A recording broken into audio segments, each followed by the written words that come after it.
मैं आईना हूं दिखाऊंगा दाग चेहरों के, मैं आईना हूं दिखाऊंगा दाग चेहरों के, जिसे बुरा लगे वो सामने से हट जाए।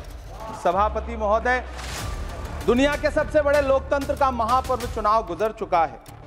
कांग्रेस मुक्त भारत का नारा लगाने वाले प्रधानमंत्री जी अपनी पथराई आंखों से किंग कर्तव्य विमूढ़ होकर समीक्षा में लगे हुए हैं कि आखिर कसर कहां रह गई।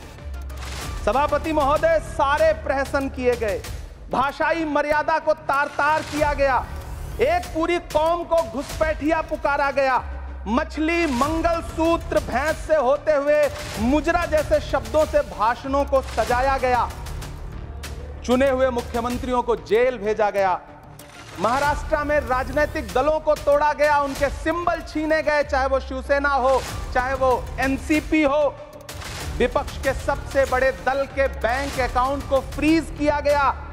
उसके बाद मोदी सरकार चुनाव लड़ने के लिए जनता के दरबार में गई, लेकिन बाहरी जनता ने दिखा दिया कि दर्द की हद से गुजारे तो सभी जाएंगे, दर्द की हद से गुजारे तो सभी जाएंगे, तैरे या डूबे किनारे तो सभी जाएंगे, कोई कितनी भी बुलंदी पे चला जाए मगर आसमानों से उतारे तो सभी जाएंगे। जनता ने दिखा दिया इस देश की। मैं महामहिम राष्ट्रपति महोदया के भाषण पर चर्चा करने के लिए, अभिभाषण पर चर्चा करने के लिए यहां खड़ा हुआ।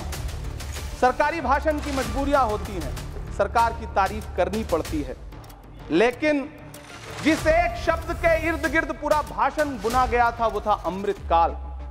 सभापति महोदय, छात्र नौकरी मांगने पर लाठियां खा रहे हैं, 2 जून की रोटी मुहाल है, पेपर लीक ने लाखों छात्रों का भविष्य चौपट कर दिया है और देश को बताया जा रहा है कि अमृतकाल आया है। कभी कभी मेरा मन करता है कि मणिपुर में निर्वस्त्र करके घुमाई गई बेटियों से पूछूं कि अमृतकाल आया है या नहीं आया। कभी कभी मेरा मन करता है सभापति महोदय कि देश के लिए ओलंपिक लाने वाली बेटियां जो इसी जंतर मंतर पर घसीटी गई, उनसे पूछूं कि अमृतकाल आया है कि नहीं आया है। कभी कभी मेरा मन करता है कि रात के 2 बजे बिना परिवार की मर्जी के हाथरस में जलाई गई उस दलित बिटिया जो बलात्कृत थी, उसको स्वर्ग में संदेशा भेजूं और उससे पूछूं कि आया हुआ अमृतकाल तुम्हें दिख रहा है या नहीं दिख रहा है। कभी कभी मन करता है कि मैं बिल्किस बानो से पूछूं कि देश में आया हुआ अमृतकाल तुम्हें नजर आ रहा है या नहीं आ रहा है। सभापति महोदय, कभी कभी मन करता है कि भीड़ के जरिए लिंच करके मारे गए पहलू खान की 85 साल की दोनों आंखों की अंधी मां से पूछूं कि देश में आया अमृतकाल तुम्हें दिख रहा है या नहीं दिख रहा है। कभी कभी मन करता है कि ईद के कपड़े खरीद कर लौट रहे 17 साल के हाफिज जुनैद से पूछूं, जिसे बल्लभगढ़ में ट्रेन में लिंच करके मार दिया गया, कि अमृतकाल आया है या नहीं आया है। कभी कभी मन करता है नजीब की मां से पूछूं, कभी कभी मन करता है कि तबरेज अंसारी की विधवा से पूछूं, कभी कभी मन करता है कि सहारनपुर के उन 3 बच्चों से पूछूं जिन्हें छत्तीसगढ़ में लिंच करके मार दिया गया।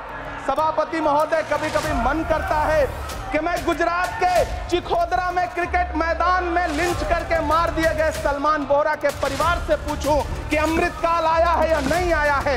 कभी कभी मन करता है कि मैं अलीगढ़ के औरंगजेब उर्फ फरीद से पूछूं, जिसे लिंच करके मार दिया गया और बाद में उसी मृतक के ऊपर डकैती का मुकदमा कायम किया गया। सभापति महोदय, ये कैसा अमृतकाल है जिसके अभिभाषण में स्वास्थ्य पर सिर्फ आधे मिनट पर चर्चा हुई। कैंसर के मरीज दिन ब दिन बढ़ रहे हैं, हार्ट अटैक से हंसते खेलते बच्चे जान गंवा रहे हैं, कभी क्रिकेट के मैदान में कभी जिम में, और इस सरकार के पास स्वास्थ्य पर बात करने के लिए आधा मिनट है।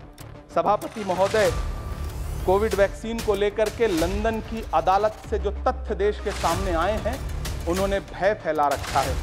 कांग्रेस की सरकारों ने भी चेचक, पोलियो और प्लेग जैसी महामारियों के टीके लगवाए, लेकिन न तो कभी सर्टिफिकेट पर अपना फोटो छपवाया और न कभी उसके नाम पर वोट मांगे। कांग्रेस की सरकारों ने यह किया है, लेकिन इन सरकारों ने क्या किया है, मोदी जी ने क्या किया है कि राजनीतिक दलों को तोड़ा और तोड़ करके चुनाव लड़े, और चुनाव लड़ने के बाद भी आशातीत सफलता प्राप्त नहीं हुई है।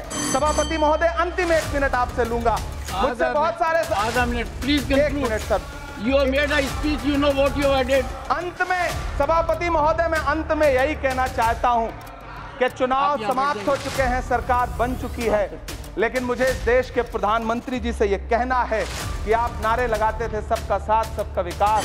चुनाव के बाद अंतिम बात सर की, ये झूठी सच्ची अदाकारी। अंतिम बात सर, शेर सुना लो। अंतिम बात, time is over. You can't follow time also.